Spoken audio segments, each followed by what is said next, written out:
This is Boston Chris with another great episode of the ETX ROCKS Show. Louise here. Descript. Featuring all genres and styles of entertainment. And coming to the ETX ROCKS. Let's hear it from Louise, please. From the unheralded and unheard to the legends and beyond. Out of the box, ETX ROCKS. It's awesome. We keep them coming. $5, that's pocket change. Well, hey, y'all, this is Hayley Junior. Are y'all ready for this? ETX ROCKS Show is the greatest show of all time, okay? We are ETX ROCKS. The ETX ROCKS Show is the best show of all time, say? The other shows, you're good, you're real good. As long as we're around, you'll be second best, say? Cut.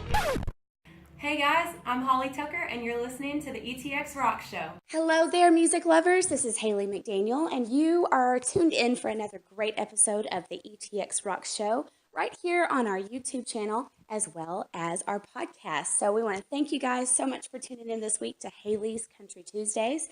I've got a very special guest with me. His name is Junior Gordon, and he fronts the Junior Gordon Band, who, by the way, they might have a top 10 single on the Texas charts right now. So I know you guys are excited to talk with him. So without any further ado, Junior Gordon, ladies and gentlemen, how's it going? Good. How are you, Hayley? I'm doing pretty. You know, I'm getting over kind of not really a cold, but allergies. Do you run into that down in Houston? I know. Oh, man, I've been fighting it for 2 weeks. It's brutal, the pollen and all that stuff. I mean, I sound real nasally, but it's been awful. How do you deal with that with as many? Because you have shows all the time. You guys are always performing. How do you deal with that with your singing voice? I drink a lot of tea, like green tea with local honey, and I take allergy medicine every single day. This year it's hit me worse than it probably ever has. Right. But it was more of a sinus thing than anything. So Well, we just do what we do. That's right. You just got to I guess down here in Texas, you just kind of learn how to overcome it until about, I don't know, mid-May or so, and then everybody's in the clear. Yeah.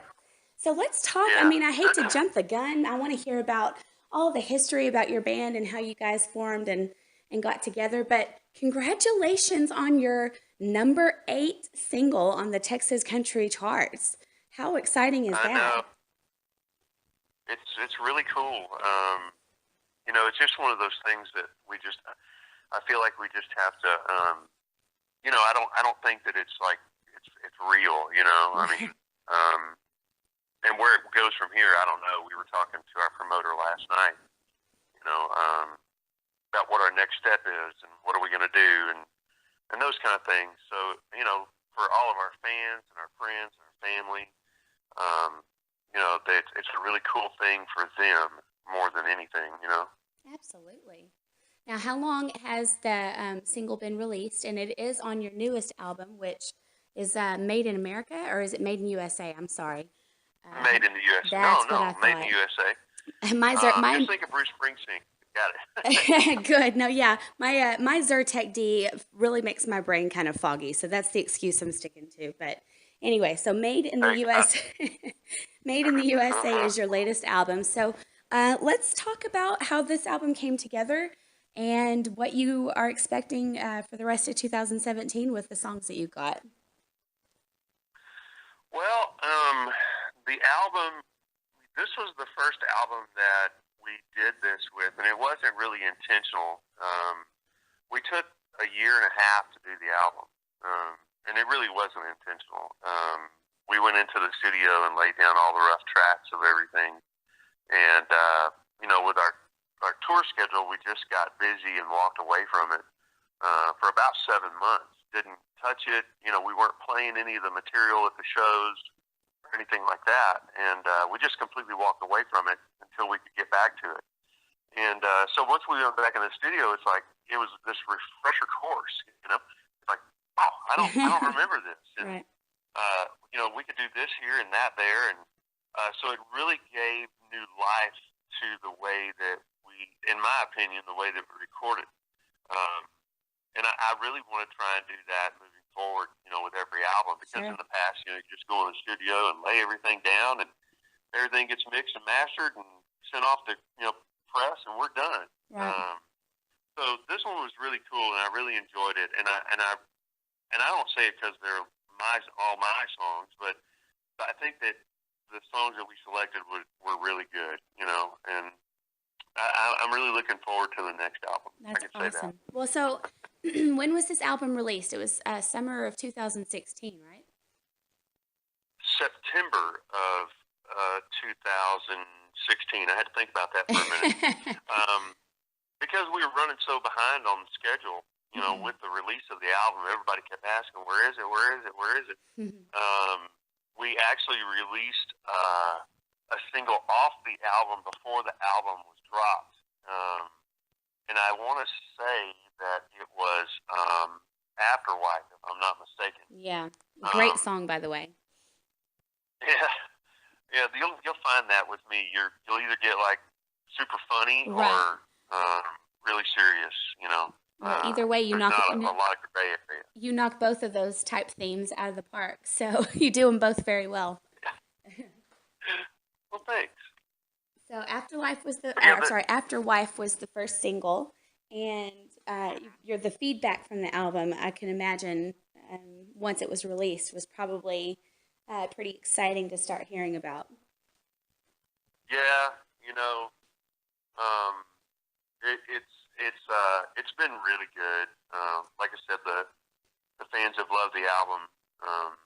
We've even had so many radio stations that were like, we want to play everything on the album, and I'm like, no, don't do that. But it was a really cool thing, and it was really also one of the things that happened in the process of all of that. As we got ready to release the album, our drummer Joe DeLeon, he found out that he had cancer, and so we lost him. And so it was a tribute to him because it was the last album that he played on, and of course all the emotions and everything that go behind all that, and taking care of making sure everybody was okay. It delayed the album a little bit too, but so it was really it was a cool thing, tribute to him. It really was, because Joe's played for so many people. I mean, Doug Supernaw and Todd Fridge. I mean, he's played just for and all of the local guys. All of my fellow Texas musicians. I know everybody's played with him at least once. So. Right. Wow. Well, I am so sorry to hear that, and man, what it's got to be kind of a bittersweet type memory to look back on. Sure, absolutely. So let's talk about this single that's number 8 right now on the Texas charts, and man, that is super cool. I'm actually looking right now on your Facebook page. Hope you don't mind a little cyber stalking here, but it seems like that's what we do at ETX Rocks. No, I'm just kidding. So I'm kind of noticing that it seems like you guys, not necessarily that you're shocked about it, but that you really do have this humble sense of like, wow, number 8, what an incredible achievement. I'm Breaking In. Tell me about the song, and for anybody that here in Texas that hasn't heard it, which I don't think there's probably many of those, but tell everybody about I'm Breaking In, and a little backstory on how it's rising up to the top 10 on the Texas chart. So the single for us, it's life is stories, and it's just finding the right way to put the lyrics into the music and make it all just kind of come together. And everybody has a story, and it's just how you write it.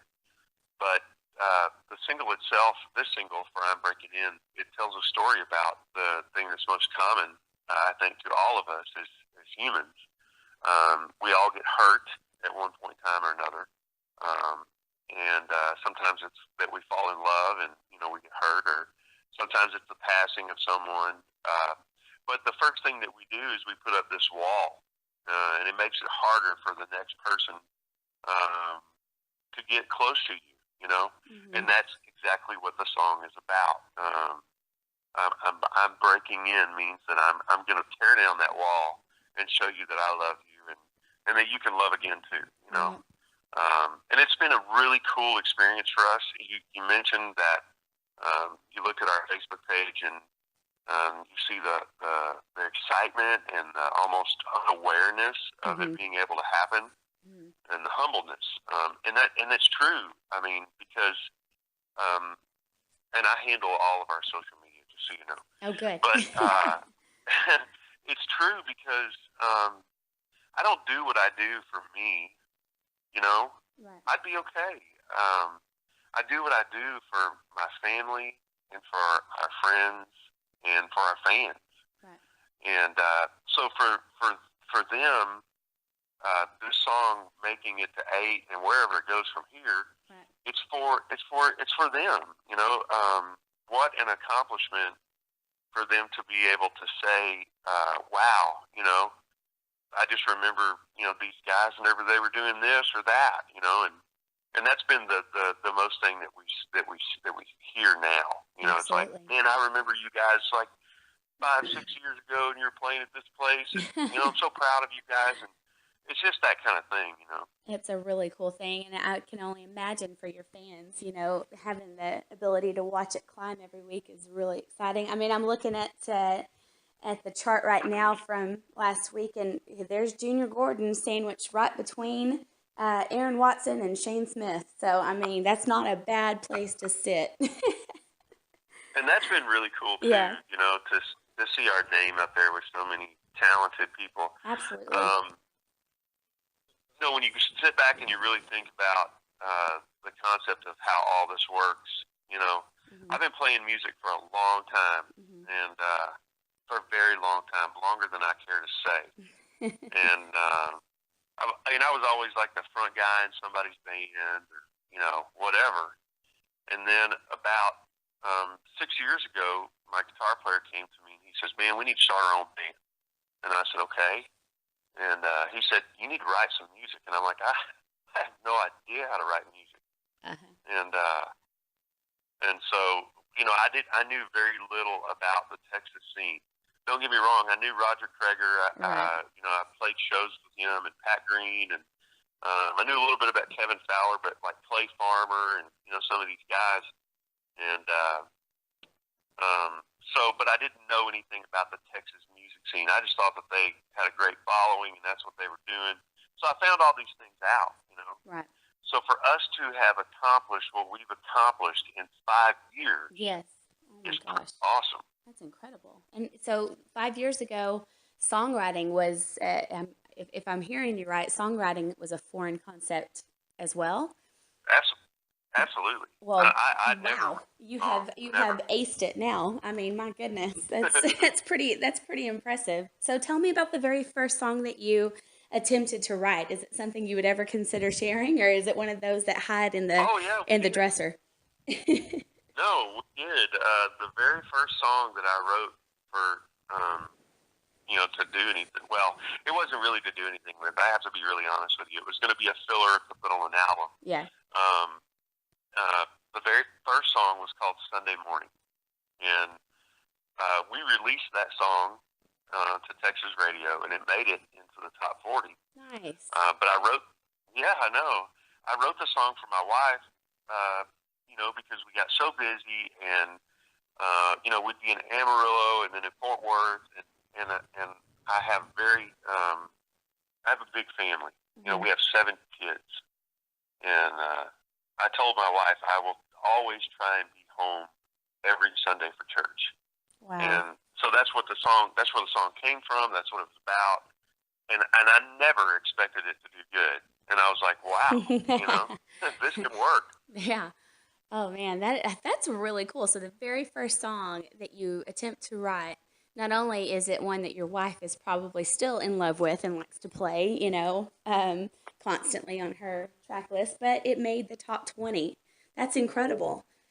So was that kind of confirmation of like, all right, you know, we're doing something right. We're headed in the right direction. What kind of confidence and confirmation did that first top 20 or top 40 give you? You know, back then, if I have to be honest with you, back then, you know, I think we shared the same dream that every musician, singer, artist has, And that dream is you work really hard to put together this product. Mm-hmm. And when you get this product is so amazing that in your heart you feel like, man, when this thing drops, we are going to become an overnight sensation. It's gonna be unreal. The phone won't stop ringing, and we're gonna have record label offers and all this stuff. And it's great to have that drive. It really, really is. And you learn so many things along the way that, man, I'm glad I didn't do that.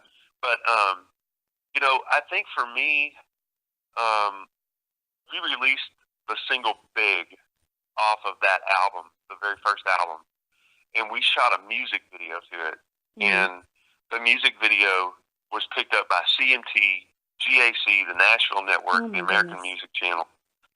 And I think for me, that was whenever I was like, wow, this is going to work, Mm-hmm. But then again, I don't really think that I ever had any doubts because I have such a huge support system too. Right. Well, tell me about, when your love of music first kind of creeped itself into your life. Were you one of those that you hear about 5 years old and begging mama for guitar string lessons, or, at what point did you say, hey, this music thing means a lot to me? Okay. So both of my parents worked at Gillies. Really? Yes.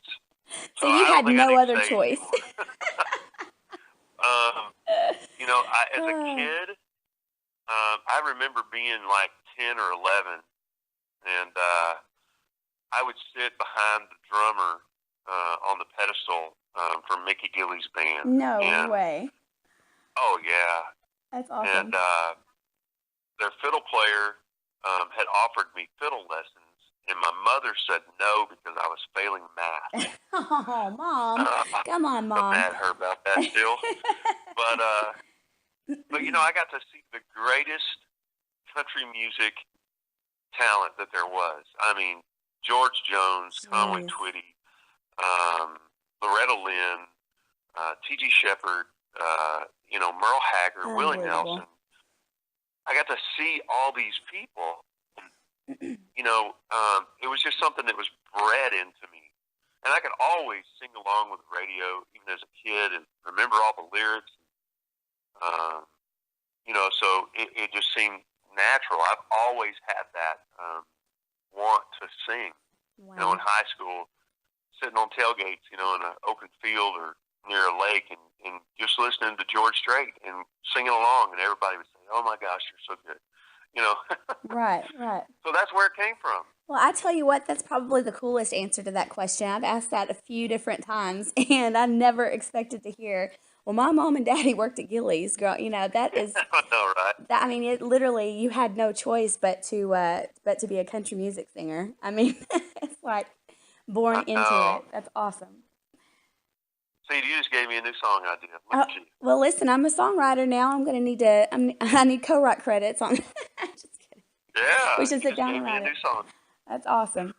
So tell everybody about the events that you guys have coming up, because I know that there is constantly things popping up, reminders and events on social media, because you guys are just working like crazy. So where can your fans and your new fans find you? Well, I know towards the end of the month, we have a ton of shows, but I know next week we're off, but I know towards the end of the month we're doing a big deal with the Watermelon Thump Festival in Luling. That's going to be a lot of fun. There's a lot of great talent on that bill. And then just shows. I'm not supposed to say anything to anybody, but I'm going to go ahead and tell you anyway. Yay. 2 years ago, we went to France. And so we got asked back. So in November, we're going to Normandy. So that's going to be pretty cool. That's incredible.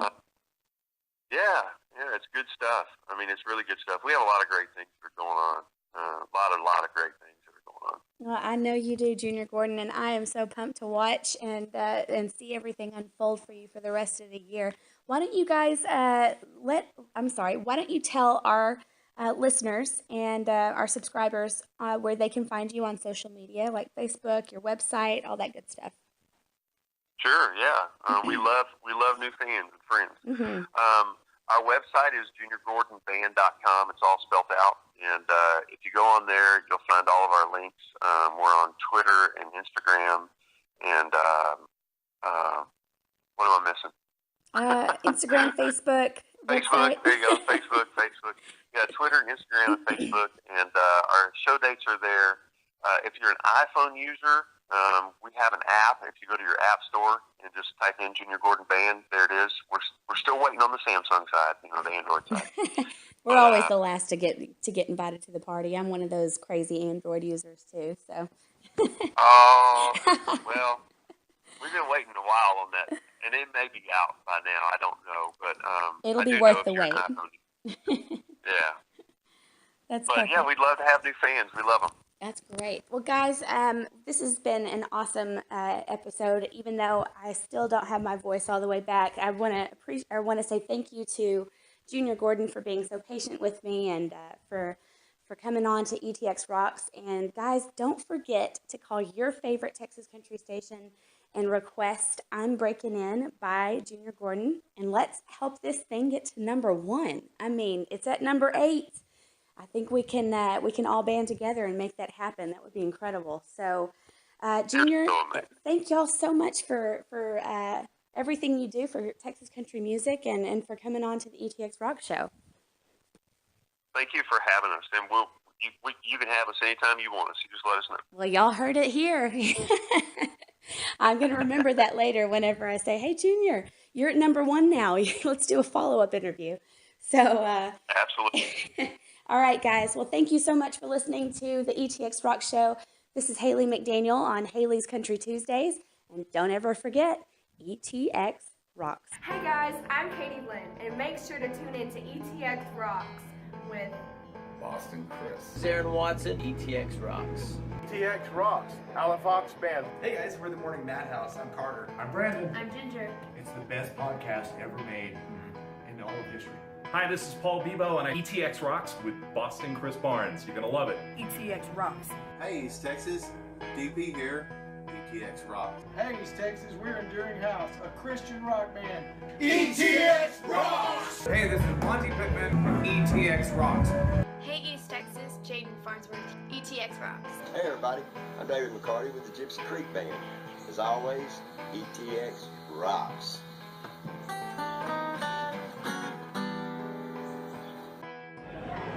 Hey guys, this is Chris Colston. Thanks for tuning in to the ETX ROCKS Show. To the ETX ROCKS Show. The ETX ROCKS Show. Ho! Hey folks, I'm WWE Hall of Famer Hacksaw Jim Duggan, and I just want to make sure you support local music. Hi East Texas, this is Chris Wayne. And Crystal Clark with KYKX 1057. ETX Rocks! Hey East Texas, we're Lady Chaz and the Tramps. And just remember, ETX Rocks. Hey, this is Todd Freeman of ETX Rocks with Boston Chris. Hey, East Texas, I'm Waylon Hicks. And remember, ETX Rocks. Hey, what's going on, guys? This is the one and only SP and Mexicano con Estilo. Make sure to support your local music and ETX Rocks. Hello. Hello. We're one way home. Hey, East Texas, this is Teaser. Please continue to support local music. And always remember, ETX Rocks! Howdy folks, this is Aaron Watson. Support local music and ETX Rocks. Hey, this is Chris Colston. Make sure you support local music and ETX Rocks. Hey, this is Hannah Kirby. Thanks for tuning in to the ETX ROCKS Show. Tough guy, ho! Covering music-related content of all genres. If it filters through Eastern Texas, it's fair game. Y'all bring it. From Texarkana down to the coast and Dallas down to Houston and everything in between. We are ETX Rocks!